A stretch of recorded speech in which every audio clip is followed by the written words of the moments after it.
자, 오늘 보실 때는 민법 총칙 법률행위 중에서 불공정한 법률행위 여기부터 들어가도록 하겠습니다. 지금 우리는 민법 총칙을 지나고 계시고요. 그 총칙이 이렇게 6덩어리인데요. 그 중에 두 번째인 법률행위.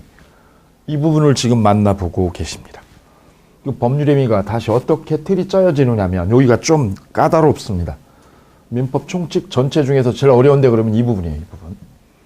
그래서 법률행위 틀을 전체적인 구조를 조감해 드리면 이렇게 체계를 세울 수가 있겠습니다. 첫째가 법률행위 개념이었어요.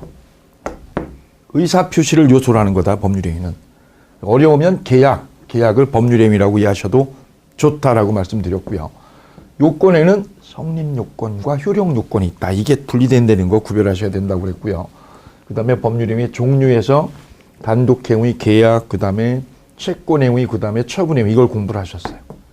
그리고 법률행위 목적이 유효하려면 첫째, 확정되어져야 된다. 확정성. 두 번째는 그 계약의 목적이 실현 가능성을 갖춰야 효력이 있고 실현 가능성이 없으면 불능이라고 하고 그 불능을 다시 원시적 불능과 후발적 불능으로 나누어서 정리했습니다. 그 부분 아주 중요한 맥락입니다. 그 다음 세 번째는 그 법률행위 목적이 적법해야죠. 법질서를 준수해야지 효력이 있습니다. 그래서 그때 법규를 강행법규하고 임의법규로 쪼개서 분류하셨어요.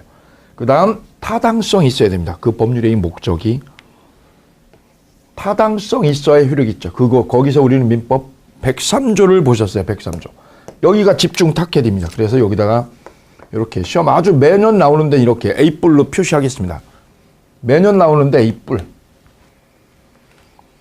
이어서 공정성 부분입니다. 법률행위 목적이 공정하냐 안 하냐 이 부분. 여기는 별 2개로 이렇게 표시하겠습니다. 그러니까 103조가 거의 매년 나오는데 여기는 2년에 한 번 정도 이렇게 별 2개짜리는 2년에 한 번. 별 하나짜리는요. 별 하나짜리는 3년 정도에 한 번씩 3년에서 4년에 한 번씩 출제된다. 이렇게 출제 비율을 보시고 들어가시면 좋습니다. 이 표시를 해두시고 보시면 많이 도움되실 거예요. 자, 오늘 보실 때는 법률행위 목적의 공정성. 공정하냐 안 하냐 이런 얘기죠. 예. 계약이 보통은 계약이라는 게 쌍방 당사자가 체결하는 거 아니겠어요? 그러면 계약은 밸런스가 즉 힘의 균형이 비슷한 거죠. 근데 현실에 들어가면 양 당사자의 힘이 공정하지 않은 경우가 굉장히 많이 있습니다. 그래서 104조 이 불공정한 법률행위를 둔 취지는 양 당사자의 계약의 양 당사자의 힘이 균등하지 않다는 거죠. 한쪽이 약하고 한쪽이 세다. 이러면 이 거래가 계약 내용이 공정성을 담보할 수 없겠죠. 바로 이 불공정한 계약에 대해서 법이 통제하겠다는 뜻이에요. 그래서 만들어진 규정이 민법 104조가 되어 있습니다. 따라서 104조는 이렇게 접근하시면 되시겠죠. A하고 B하고 체결한 이 계약의 내용이 불공정하다. 왜냐? 이쪽의 힘보다 이쪽의 힘이 더 훨씬 클 때, 우월적인 힘을 가지고 있을 때 이 계약의 공정성은 보장되지 않겠다. 그럴 때 이 계약을 어떻게 하느냐? 무효로 하자 이거죠. 104조 당사자의 궁박, 경솔, 무경험으로 인하여 궁박, 경솔, 무경험에 밑줄 그어보겠습니다. 또는이니까요. 세 가지요, 한 가지요? 한 가지입니다. 궁박, 경솔 또는 무경험 중 한 가지죠. 한 가지로 인하여니까 인하여는 뭐냐면 이용하여라는 뜻이에요. 알고 이용할 것. 거기 써볼까요? 인하여라는 뜻은 알고 이용할 것. 그래서 현저하게 공정성을 잃은 법률행위는 무효로 한다. 이렇게 정리를 해놨어요. 따라서 이 계약이 무효로 되려면 두 가지 요건을 갖춰야 돼요. 이 계약이 무효가 되려면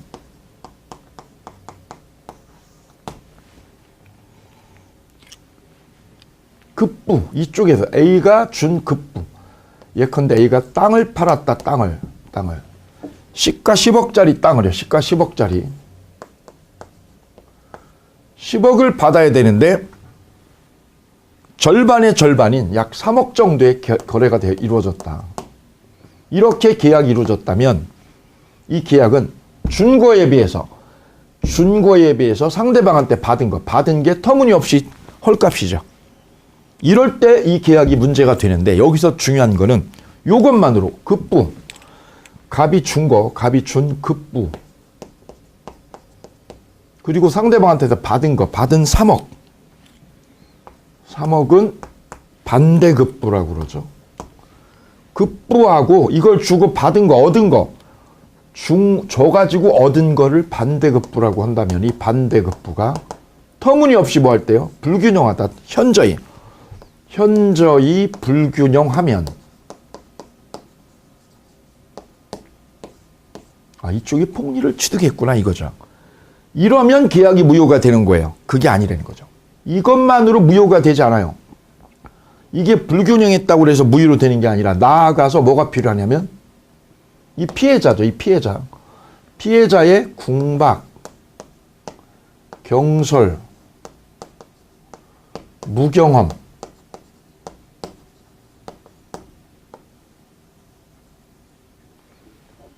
이걸 주관적 요건이라고 그래요. 이쪽은 객관적 요건, 객관적인 요건.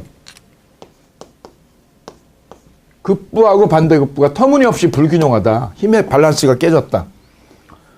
주관적인 요건은 뭐냐면 주관적인 요건은 피해자의 이런 사정을요. 궁박이거나 경솔이거나 무경험 이런 사정을 어떻게 했다고요? 상대방이 저걸 알고 이용했을 때. 알고 이쪽이 궁하다는 거, 이쪽이 아주 궁한 상황이라는 거를 알고 이용했을 때 이 거래가 불공정한 계약이 돼서 무효로 된다는 얘기입니다. 그러면 이 법률의 행위는 유효로 무효로요? 무효로 되겠다 이거죠. 무효로 한다가 법률 효과예요. 무효로 한다가 법률 효과. 이 계약이 무효로 한다. 이게 법률 효과고요. 이게 무효로 되기 위한 요건. 그 요건이 뭐라고요? 이거죠. 객관적 요건과 주관적 요건입니다. 이걸 갖추면 효과, 무효로 합니다. 따라서 우리가 지금 정리해 들어가야 될 부분은 이 부분이 되겠습니다. 급부와 반대급부가 현저히 무한 것, 불균형하다는 점, 불균형. 객관적 요건입니다. 객관적 요건. 이것만으로 무효가 돼요? 안 된다고 그랬죠. 나아가서 뭐까지요? 주관적 요건인 궁박이었거나 경솔했거나 경험이 없는 것, 무경험이라는 걸 알고 이용했다는. 이것까지 증명이 되면 계약은 무효로 됩니다. 자, 이제 여기부터 들어가면 돼요. 그러면 불균형하다 안 하다. 이게 불균형이다 아니다. 요거는 언제가 기준이냐? 언제가 기준이냐면 계약할 때가 기준이다. 계약할 때가. 여기에 밑줄 그어두시고요. 불균형 여부의 판단 시점은 계약 성립시입니다. 계약 법률의 행위가 성립할 때. 성립시가 기준이지 그 이후에 계약서 쓰고 나서 여기 땅값이야. 땅값이 10배로 뛰었어요. 여기 행정수도가 들어오면서 땅값이 엄청나게 올랐다. 언제 올라느냐? 계약서 쓰고 난 뒤에 올랐다. 이거는 상관이 없는 거예요. 이 계약이 불균형이다 아니다 여부는 오로지 언제요? 계약서 쓸 때 성립시 기준이라는 거예요. 성립 이후에 계약 성립 이후에 시가가 폭등했다. 신도시가 개발되었다. 고속철도가 들어왔다. 이래서 주위 사정이 바뀌어가지고 지가가 폭등한 거야. 이거는 영향을 주지 않는다. 이후에 변동된 거는 상관없다는 얘기예요. 여기 별표 2개 합니다. 여기 별표 2개. 이게 2016년 전월합의체니까 꼭 체킹하도록 하죠. 자, 책 보고 가겠습니다. 27페이지 1번의 의의, 2번이 성립요건이죠. 성립요건의 1번 객관적 요건. 급부와 반대급부가 현저히 불균형이 존재해야 되는데 이때 현저한 불균형 여부는 그 다음에 가로쳐 주시고요. 이렇게 정리를 해 주시면 되겠습니다. 이렇게요. 법률의 행위 뭐 할 때요? 성립시 기준이다. 여기에 이렇게 쌍가로 넣어주시고 여기 별표 2개 넣으시면 되겠습니다. 법률의 행위 성립시를 기준으로 판단합니다. 효력 발생시 그럼 틀려요. 계약서 쓸 때지 효력이 생길 때가 기준이 아니다. 계약서 쓰고 나서 잔금 치를 때 폭등했어. 이거 상관없는 거예요. 성립할 때, 계약 성립할 때 기준이다. 거기 써볼까요? 효력 발생 시가 아님. 그게 하나 중요한 출제 포인트가 되겠고요. 그럼 불균형 문제는 해결이 됐어요. 중과하고 받은 게 터무니없이 불균형이야. 두 번째는요. 주관적 요건이죠. 이 피해자예요. 이 피해자. 여기를 피해자, 여기를 폭리자라고 불러요. 폭리자. 이 불공정한 법률 행위를 폭리행위라고도 합니다. 폭리행위. 그래서 그 불공정한 법률 행위 옆에다 이거 한번 써주실게요. 폭리행위. 얘가 폭리를 득했다. 그럼 어떻게 해야 되느냐면 이거를 이용해야 돼. 이거 궁박, 경솔, 무경험. 세 가지가 아니라 몇 가지요. 또는이니까 이게 또는이니까 몇 가지요. 한 가지면 돼. 한 가지. 자, 그게 주관적 요건의 고려사항입니다. 그 중에서 A번 궁박. 급박한 궁하다는 거죠. 급박하게 궁했다는 거죠. 보통 궁하다는 거는 뭐냐? 경제적으로 궁한 거죠. 근데 여기서 우리 대법원은 경제적으로 궁한 것만 말하는 게 아니라 정신적으로 쪼들리는 거, 심리적으로 쪼들리는 것도 궁박에 넣는다는 점. 이게 출제 포인트. 그래서 궁박은 경제적인 원인에 기인할 수도 있고 정신적인 또는 심리적인 원인도 기인할 수 있다는 점. 거기에 밑줄입니다. 거기다 쓰시면 되죠. 뭐라고요? 정신적으로 쪼들림. 정신적으로 쪼들림. 이것도 궁박이다. 그럼 시험 문제요. 경제적인 궁박에 하나다. 이러면 틀리는 거예요. 우리 그동안 나왔던 시험 문제. 두 번째 경솔. 의사결정할 때 고려를 충분히 하지 않은 게 경솔했다는 거죠. 그 다음 무경험입니다. 이 무경험이 24회 시험에 나왔어요. 체킹하겠습니다. 24회 무경험. 경험이 없다는 거죠. 누구 기준으로? 어떻게 판단하느냐? 일반적인 생활체험의 부족을 의미하는 거예요. 특정 영역에서의 경험 부족을 지칭하지 않습니다. 따라서 이 피해자 A가 부동산 거래를 처음 하고 있어요. 부동산 처음 팔아봐요. 머리털 나고 부동산 첫 거래예요. 근데 나이는 지금 40세예요. 그럼 거래 일반에 대한 경험은 나이 40이니까 사회생활 경험을 충분히 한 거죠. 사회생활 경험을 충분히 했지만 부동산 거래, 특정 부동산에 대한 거래는 처음이에요. 그럼 어느 거 가지고 따지느냐? 경험이 있냐 없냐는 사회생활 경험. 사회생활 일반적인 경험을 했냐 안 했냐 따지는 거예요. 부동산에 대한 거래 경험이 있냐 없냐, 특정 분야 거래 경험이 있냐 없냐, 이거는 따지지 않는다는 얘기. 그래서 무경험은 특정 영역에서의 경험 부족을 말한다. 그럼 틀리는 거예요. 이게 시험 맥락입니다. 25의 기출문제였어요. 그 다음 D번은요. 하나만 갖추면 돼요. 왜? 또는이니까 이 셋 중에 하나. 그것도 시험에 나왔어요. 세 가지 갖춰야 된다. 세 가지를 갖춰야 된다. 노. 한 가지면 됩니다. 그 다음 2로 넘어가셔서 2에서 이제 체킹할 게 있어요. 2에다가는 별 2개 합니다. 별 2개. 복습하실 때는 별표하고요. 여기 포인트 둔 것만 정리하시면 돼요. 그러면 복습 금방 해낼 수 있어요. 대리행위의 경우. 가령 A가 직접 계약을 안 하고 C한테 대리인한테 일을 맡겼어요. 대리인이 A를 대신해서 상대방 B하고 계약을 했다. 토지 계약을. 이때 궁박은요. 궁박은 본인 입장에서 판단해주고 본인의 동그라미요. 경솔과 무경험은 누구 기준이냐면 대리인 기준으로 판단한다는 얘기죠. 이 대리인이 경솔이었다, 무경험이었다. 이건 다 누구 기준이냐? 대리인이야, 대리인. 그래, 거기다 써주시면 돼요. 이렇게 써주시기 바랍니다. 경, 동그라미, 무, 동그라미, 대. 그래서 경무대 이렇게 외우시면 돼요. 이게 시험에 아주 잘 나오는 중요한 논지 중에 하나입니다. 경솔했다, 무경험했다는 본인 기준이다. 노, 아니다. 대리인 기준이다. 우리 시험에 아주 빈번하게 나왔어요. 그 다음 폭리자. 니은 보시겠습니다. 폭리자는 피해 당사자의 사정을 알고 이용하려는 의사가 있어야 됩니다. 알고 이용해야 되니까 뭐야? 폭리의 악의가 있어야 된다. 거기에 별표합니다. 거기에 16회 기출. 그 다음 입증 책임이요. 3번의 입증 책임. 이게 좀 까다롭습니다. 여기 입증 책임에다가 거기다가 표시할까 이렇게요. 입증 책임하고요. 요주의라고 표시해 주시기 바랍니다. 요주의. 여기. 아주 틀리기 쉬운 부분이에요. 틀리기 쉬운 거는 요 주의로 이렇게 요 주의로 넣어주시기 바랍니다. 왜? 변별력이요. 변별력이 뛰어나다는 거죠. 10명 10번 내면 8번은 함정에 걸려든다는 얘기. 요 주의입니다. 요 주의. 자, 보실까요? 이 계약이 급부하고 반대급부가 불균형하다. 터무니없다. 이게 터무니없다. 10억짜리 3억에 팔았으니까 터무니없죠.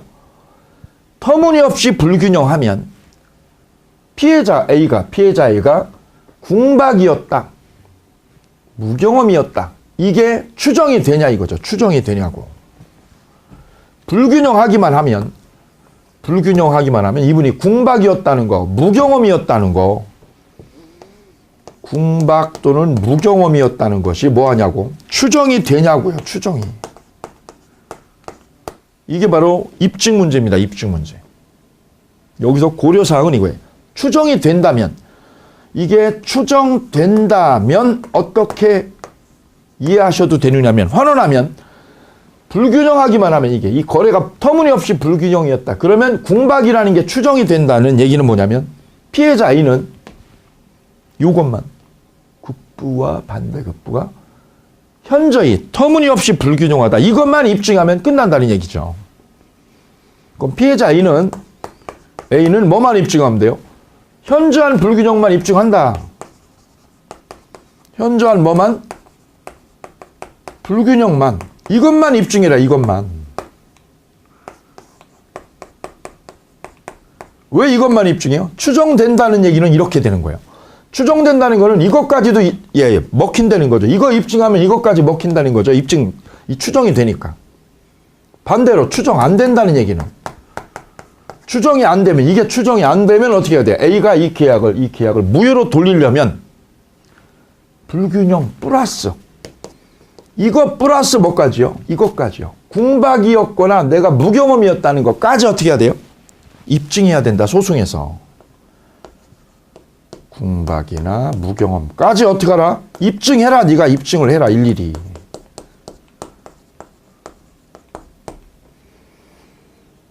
그럼 우리 판례는 어느 입장? 추정된다가 아니라 추정 안 된다는 입장이에요. 급부와 반대급부의 불균형, 이 불균형이 있다고 그래서 궁박이나 무경험이 추정된다. 추정이 안 된다. 그럼 추정 안 된다는 의미는 무슨 뜻? 불균형 플러스 뭐까지요? 무경험이었다는 주관적 요건까지 입증해라. 일일이. 그럼 쉬운 거예요? 어려운 거예요? 이게 어려운 거예요. 훨씬 어려운 거예요. 요거는 그냥 뭐만 하면 돼요? 불균형만 입증하면 이게 저절로 추정이 되죠. 그럼 아주 간단하죠. 쉬운 거죠. 이거는 쉽다는 거예요. A한테 이기기 쉬운 거죠. A가 소송에서. 반대로 추정이 안 된다는 얘기는 뭐냐면 이거를 불균형에다가 불균형이라는 객관적 요건하고 궁박 무경험이라는 주관적 요건까지요. 이 주관적 요건까지 어떻게 해라? 일일이 다 입증해라. 네가 무효 주장하는 네가 이걸 다 입증해라 이거죠. 쉬워졌어, 어려워졌어? 이거보다 훨씬 어려워진 거죠. 이걸 입증하라니까 이거를. 이게 아주 어려워. 이게 궁박이었다, 무경험이었다. 이게 입증하기 어렵거든요. 우리 판례 입장은 궁박 무경험은 추정된다가 아니라 추정이 안 된다는 입장. 여기에 주의 포인트 합니다. 여기 아주 까다로우니까요. 공부가 덜 읽으면 여기에 딱 걸려도 이게 무슨 뜻인지 이해가 어려우니까 풀어가지고 이렇게 정리를 하시면 혼란스럽지 않게 깔끔하게 떨어질 거예요. 자, 그게 입증 책임 문제. 그 다음 효과. 효과는 간단해요. 불균형하고 주관적 요건을 알고요. 알고 이용하면 계약은 뭘로 된다고요? 무효로 된다. 무효다. 이때 무효는 무슨 무효냐면 절대적 무효예요. 절대적 무효다. 그러면 이건 뭐예요? 모든 사람에게 무효라는 거죠. 모든 사람에게. 따라서 이 땅 계약이 얘네 둘 간에만 무효가 되는 게 아니죠. A, B 간의 계약도 무효. B가 저 땅을 사가지고요. 이 땅을 인수해가지고 또 팔았다. C한테. C한테 계약, 매매 계약, 이걸 전매를 했을 때. 또 이 매매 계약조차도 뭐가 돼요? 무효. 절대적 무효는 싸그리 다 무효죠. 다 무효. A, B 간에도 무효, B, C 간에도 무효. 이때 C가 뭐예요? 나 몰랐어. 이게 폭리였다는 걸 몰랐다고. 이 자식이 폭리로 나한테 파는 걸 몰랐어. 그럼 얘가 선이죠. 선의3자여도, 얘가 선이어도 계약은 뭘로 돼요? 이 계약은 무효로 돼요. 이게 절대적 무효죠. 오케이. 그럼 이게 절대적 무효로 된다는 얘기는 A는 이 계약이요. AB 간의 계약의 무효를, AB 간의 계약의 무효를 누구한테도 주장할 수 있다는 듯 C에게도, 선의3자에게. 선의3자에게 무효라는 걸 주장을 해서 뺏어올 수 있다 없다? 이 땅을 뺏어올 수 있다. 무효를 대항할 수 있다는 얘기. 대항할 수 있다 그랬으니까 결국은 이 땅은 누구 땅? A 땅이 되는 거죠. A 땅이 된다. C는 뺏기는 거죠. 얘가 선이었어도 땅을 A한테 뺏기는 거예요. 왜요? 이 무효가 절대적 무효니까.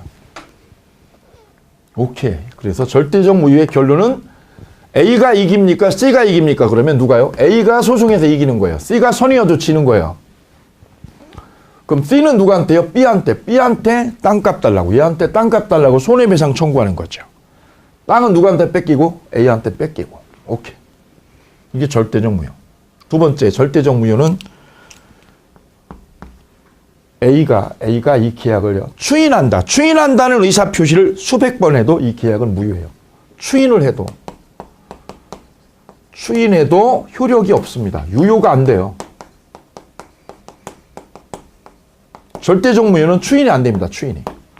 아무리 골백번 추인해도 유효로 되지 않습니다. 예, 여기도 시험에 아주 잘 나오는 논지예요. 자, 이 부분하고 이 두 부분의 방점을 찍으시게요. 무효니까.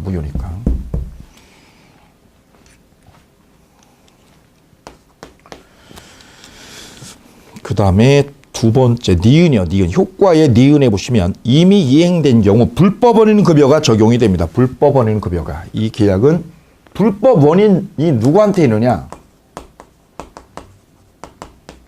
불법 원인 제공자. 원인 제공자는 누구냐면 A요, B요라고 부르면 간단하죠. A가 아니라 누구예요? B죠, B. B가 원인 제공을 한 거죠, B가. 그럼 B는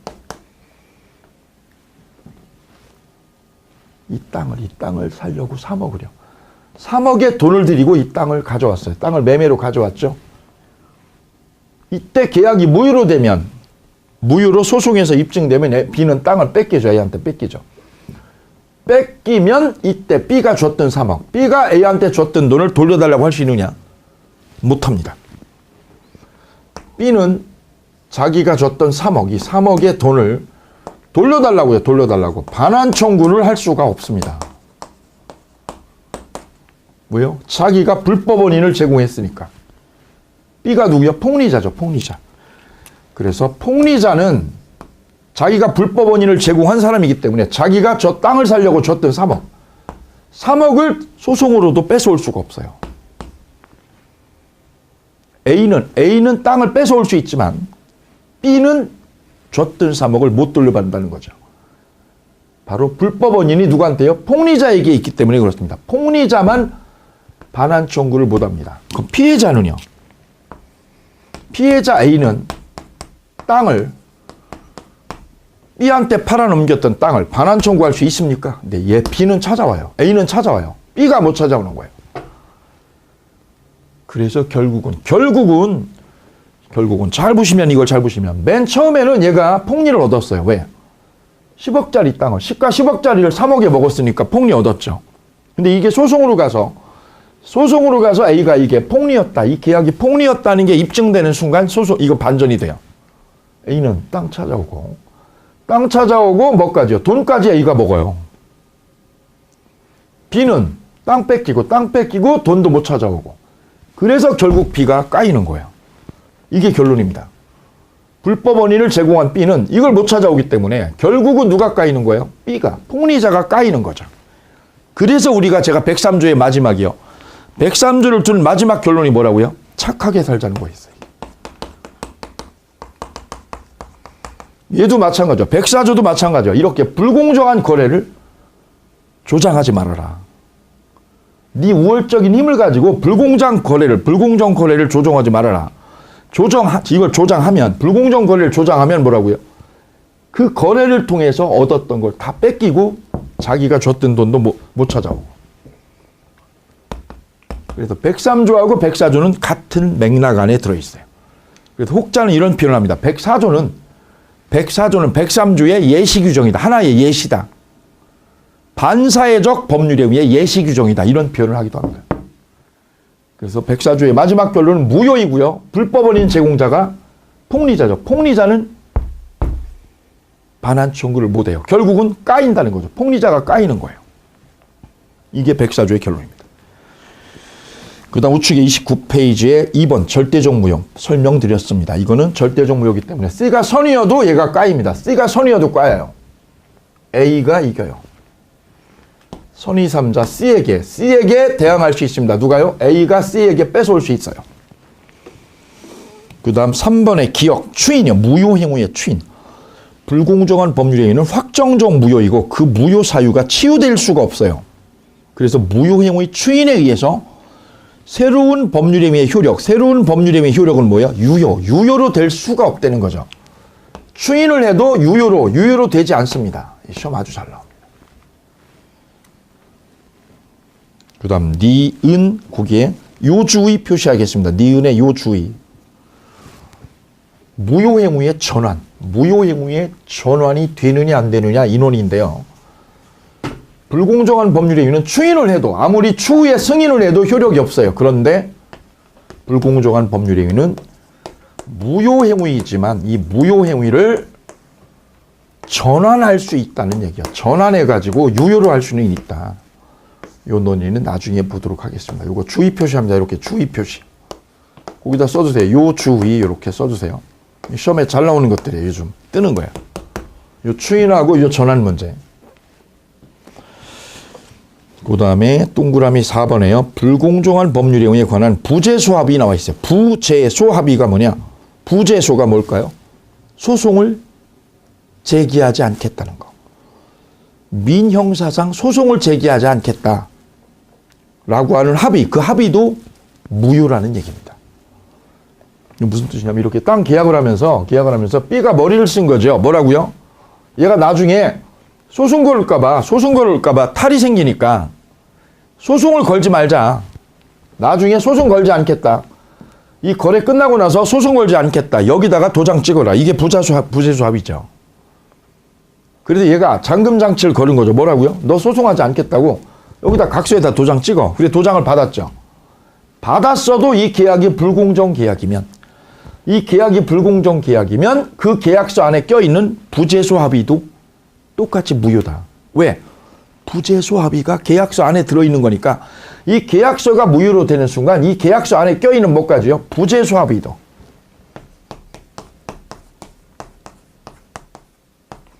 소송을 안 걸겠다는 합의도 이것조차도 무효로 된다는 얘기입니다. 무효다.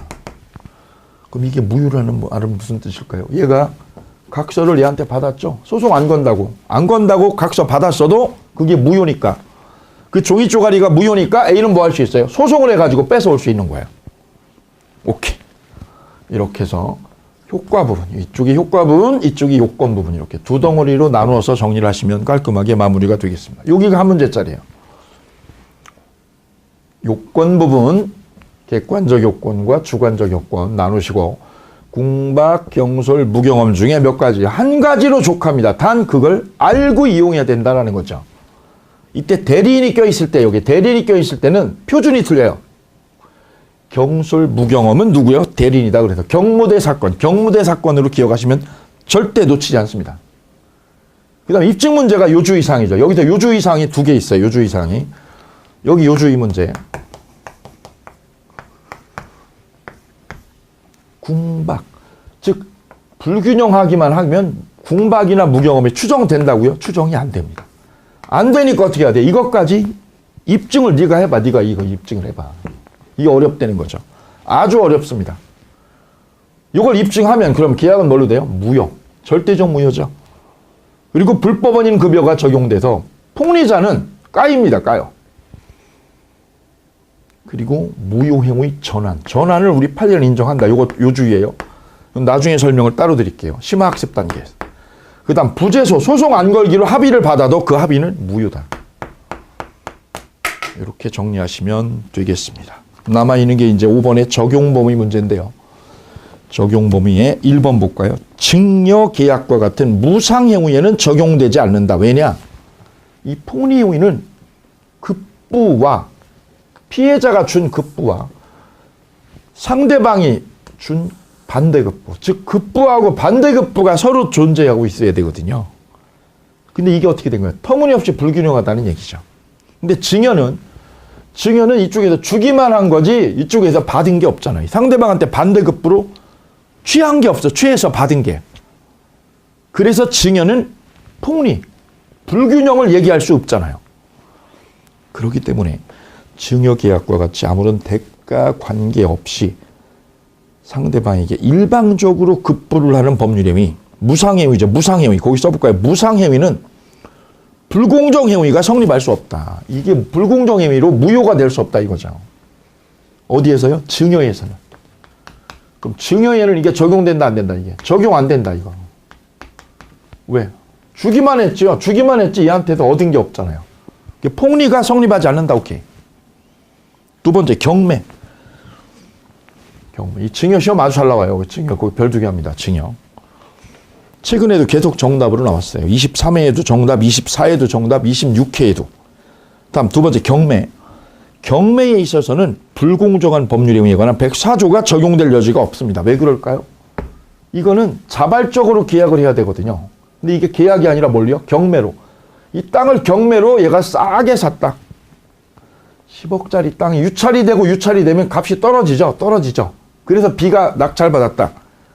이거는 잘 받은 거지 폭리가 아니죠. 그래서 경매일 때도 불공정 행위는 적용되지 않아요. 두 가지 기억하시면 됩니다.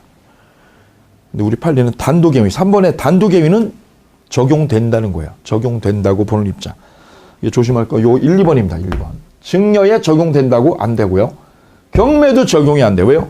경매는 싸게 잘 받은 거지. 법원에 의해서 받은 거니까. 두 가지 점만 유의하시면 되겠습니다. 이렇게 해서 법률행위의 목적까지 맞추셨어요. 그 다음에 보실 때가 이제 뒤로 넘기면 부동산 이중매매가 나옵니다. 이 부분은 심화학습 단계. 1월달 넘어가서 심화학습에서 보도록 하겠습니다.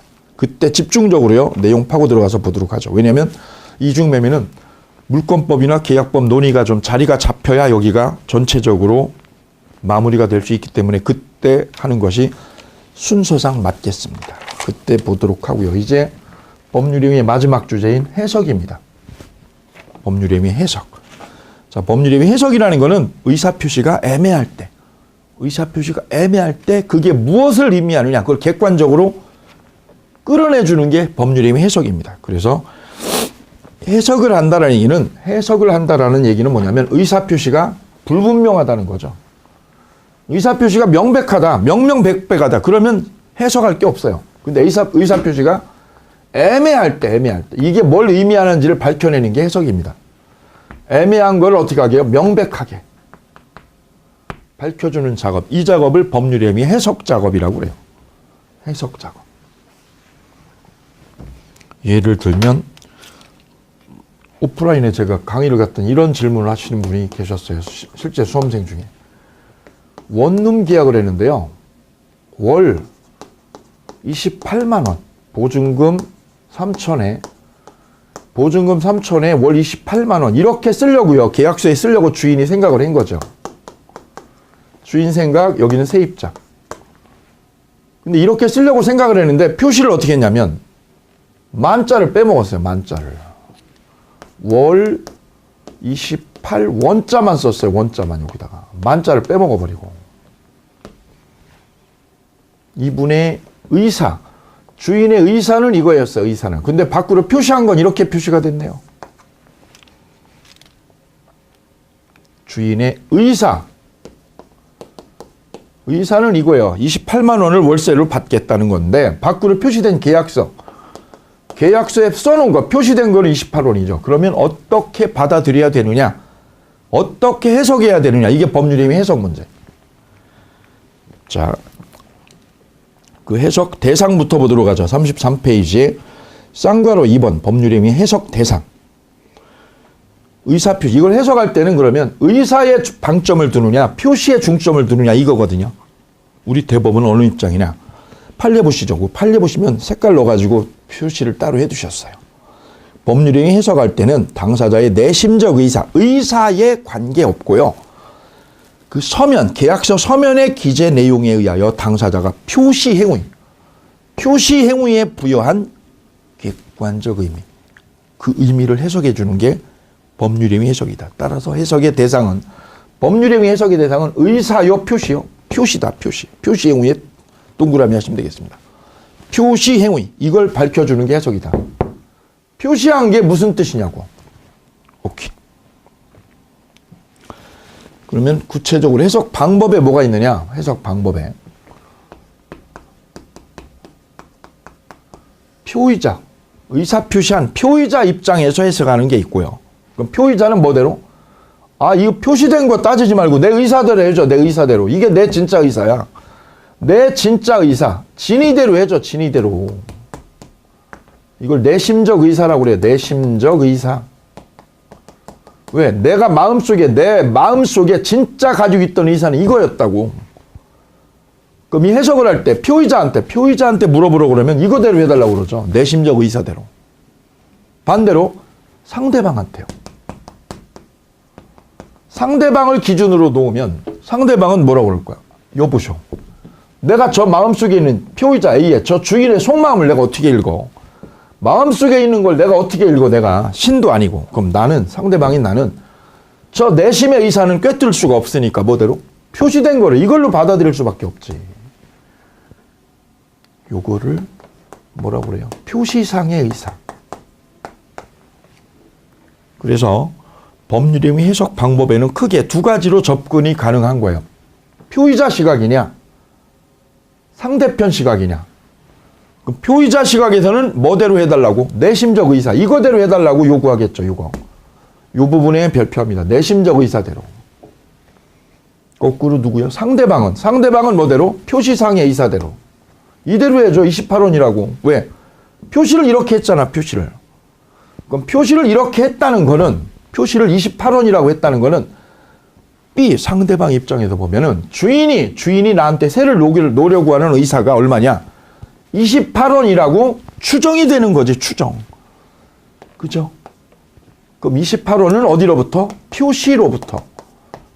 표시 행위. 얼마로? 28원. 표시 행위로부터 추단되는 것. 추측해서 판단되는 거죠. 추단이 뭐예요? 추측해서 판단컨대 얘는 나한테 얼마로 세를 놓으려고요? 28원으로. 추단되는 의사다. 어려운 말을 이렇게 써. 여기서 어려운 말을. 표시상의 의사가 뭐라고요? 어렵게 돌아갑니다. 뭐라고요? 표시행위로부터 28원이라는 표시행위로부터 추정해서 판단되는 의사. 이거를 뭐라고 그래요? 표시상의 의사라고 그래요. 그건 누구 시각에서 바라본 거예요? 상대방 시각에서지. 표의자 시각에서는 내심적 의사로. 상대방은 무슨 의사로? 표시상의 의사. 표시상의 의사와 뭐하고 동의어다? 표시행위로부터 뭐하는 거? 추단되는 의사. 오케이. 두 가지 접근 방법이 여기서 탄생되겠다는 거죠. 그럼 자연적 해석이 있고요. 표의자 얘 입장에서 해석하는 게 자연적 해석. 표시행위요. 표시행위 가지고 해석하는 걸 무슨 해석? 규범적 해석.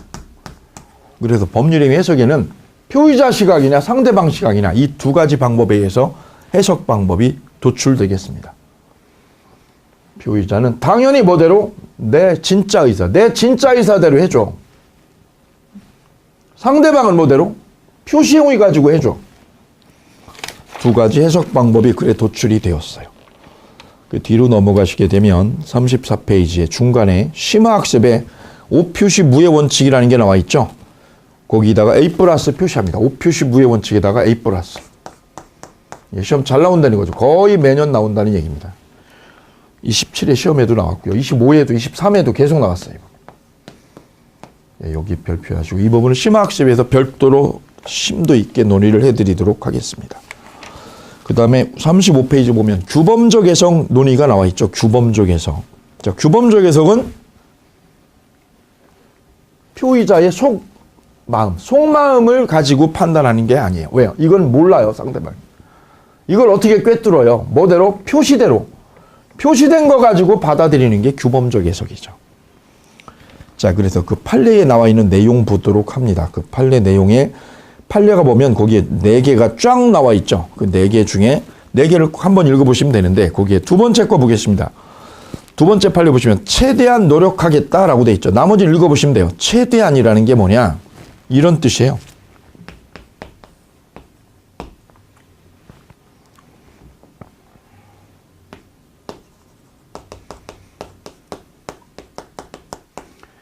A가 운영하던 회사를 B가 인수를 했어요.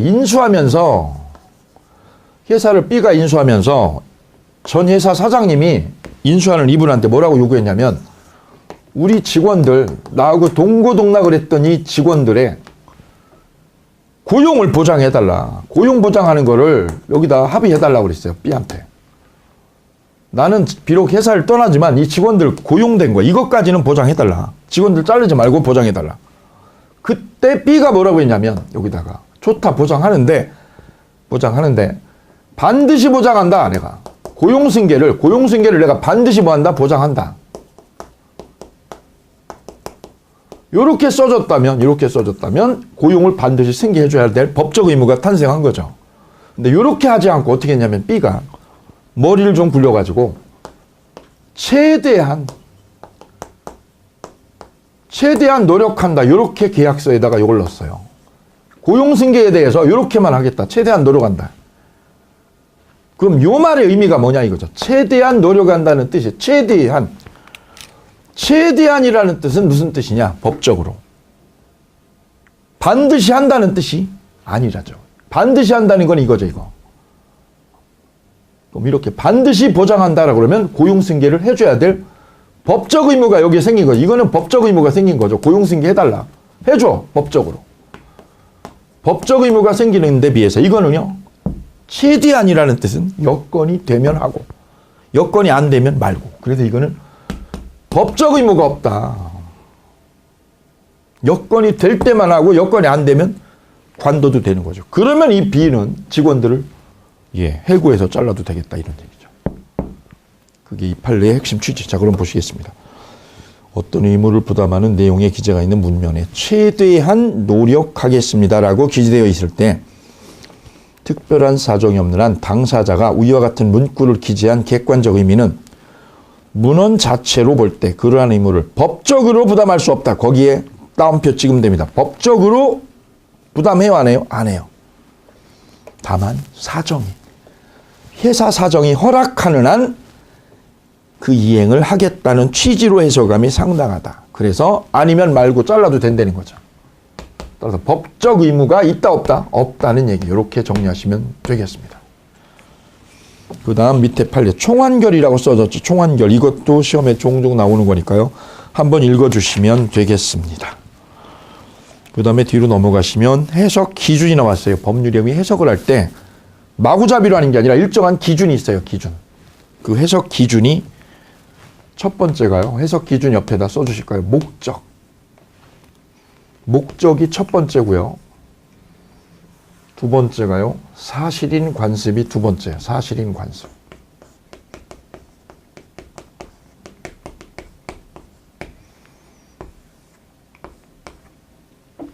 그 다음에 임의 법규. 그 다음에 신의칙. 신의칙은 신의성실의 원칙을 줄여서 신의칙이라고 그래요. 신의성실의 원칙. 그래서 법률행위 해석을 할 때는 목적이 첫 번째입니다. 이게 1기준이에요. 1기준. 목적대로 하는 거죠. 목적대로. 근데 목적이 불분명해요. 목적이 불분명해. 뭔지 몰라. 그러면 뭐대로? 사실인 관습대로. 이게 2기준. 사실인 관습도 불분명해요. 그럼 뭐대로? 임의 법규. 법규대로예요. 마지막이 신의칙. 이렇게 됩니다. 그래서 줄여서 목사, 임신 이렇게 정리하시면 돼요. 그래서 법률행위 해석의 첫 번째 기준은 목적입니다. 목적. 목적이 뭐예요? 당사자 의사입니다. 의사. 의사대로 하면 돼요. 의사대로. 제가 저희 장모님 주말인데 식사하러 가시죠 하고 장모님한테 의견을 여쭤봅니다. 장모님 뭐 좋아하시나요? 뭐 드실까요? 라고 여쭤보면 장모님께서 아무거나 합니다. 아무거나. 아무거나 먹어요. 이렇게. 아무거나요. 아무거나. 아무거나. 그럼 그 아무거나의 의사가 불분명하잖아요. 의사가 뭔지 모르잖아요. 의사가. 이 의사가 애매할 때는 뭐대로? 사실인 관습대로 하는 거예요. 사실인 관습. 따라서 관습이 기준이 될 때는 뭐를 모를 때? 의사가 애매해서 불분명할 때. 의사가 불분명할 때는 뭘로? 관습대로 하는 거예요. 사실인 관습대로. 그럼 저는 짜장면을 사드립니다. 짜장면을. 짜장면을 좋아하시니까. 아무거나. 또 물어봅니다. 또 장모님 뭐 좋아하세요? 뭐 드실까요? 아무거나. 그러면 또 관습대로 여기로 가요. 그랬더니 엊그제 장모님 뭐 드실까요? 그랬더니요. 짜장면이죠? 그랬더니 장모님이 아니야. 뒤에 거기서 잠깐 템포를 끊더니 아니야. 감자탕으로 가죠. 감자탕. 그러면 의사가 분명하죠. 뭘로? 짜장면 말고 감자탕이라고. 그래서 법률의 해석은 의사대로 하는 거예요. 의사대로. 목적대로. 그 목적이 불분명할 때만 일로 넘어가요. 자, 그게 105조입니다. 법률행위 당사자가 법령 중에 선량한 풍속이 있다. 사회질서에 관계없는 것. 사회질서하고 관계없는 거는 중요하지 않죠. 임의규정이라고 그래요. 사회질서에 관계없는 규정을 임의규정. 그 임의규정과 다른 의사를 표시하면 뭐대로 하느냐. 의사대로 합니다. 의사대로. 의사가 첫 번째. 106조요. 법령 중에 선량한 풍속이 있다. 사회질서에 관계없는 규정과 다른 관습이 있는 경우 당사자 의사가 장모님 의사가 뭐 할 때요? 명확하지 않을 때. 거기 밑줄이 명확하지 않다는 말은 불분명할 때. 장모님 의사가 불분명하면 뭐대로? 사실인 관습대로 해석하면 되겠습니다. 관습에 의한다 별표. 그래서 해석 기준은 요거죠. 의사냐 관습이냐. 의사하고 관습 요 문제를 순서대로 정하시면 돼요. 관습이 쓰일 때는 언제다? 의사가 뭐 할 때요? 불분명할 때라는 거 요거 유념하시면 되겠습니다. 이렇게 해서 법률임의 해석에 관한 논의를 보도록 하고요. 그 다음에 04번에 보시면 37페이지 04번에 관련 문제 나와 있죠. 예, 이 부분도 내용이 좀 까다로워서 심화학습에서 보도록 합니다. 거기 심화학습이라고 표시해 두시고 나중에 따로 집중 점검을 하시면 되겠습니다. 이렇게 해서 법률임의 개념에서 해석까지 전체적인 틀을 세웠습니다. 자, 주로 시험에 나오는 데가 이쪽 법률행위 목적에서요. 103조, 104조가 거의 매년 집중 타켓이 되고요. 그 다음에 타켓으로 잡는 데가 법률행위 종류에 있는 법률행위 종류 있죠. 거기서 채권행위하고 처분행위. 이 부분이 집중 타켓이 됩니다. 그 다음 법률행위 해석이 이제 2년에 한 번씩 2년에 한 번 정도 출제가 됩니다. 이렇게요. 이렇게 법률행위의 중요도를 이렇게 전체적으로 스크린 하시면 되겠습니다. 이렇게 해서 법률행위를 모두 마치고요. 이제 다음 시간에는 주제를 바꿔서 의사표시로 넘어가도록 하겠습니다. 의사표시는요. 이렇게요. 이렇게 5개로 총체적으로 구성이 됩니다. 그래서 의사표시 부분에 이렇게 써두시고 들어가도록 하죠. 의사표시의 체계. 요거 알면, 요 체계를 알면 의사표시 전체를 진행하는데 아주 부드럽고 간결해서요. 법률행위의 요 전체 요 틀을 알면 법률행위 방향 전개하는데 굉장히 유리한 것처럼 의사표시도 마찬가지예요. 5개로 총괄적인 구성이 되어 있고요. 하나부터 이렇게 첫 번째부터 쭉 진행해 나가시면 되겠습니다. 이 부분 잠시 쉬었다가 진이 아닌 의사표시부터 보도록 하죠. 감사합니다.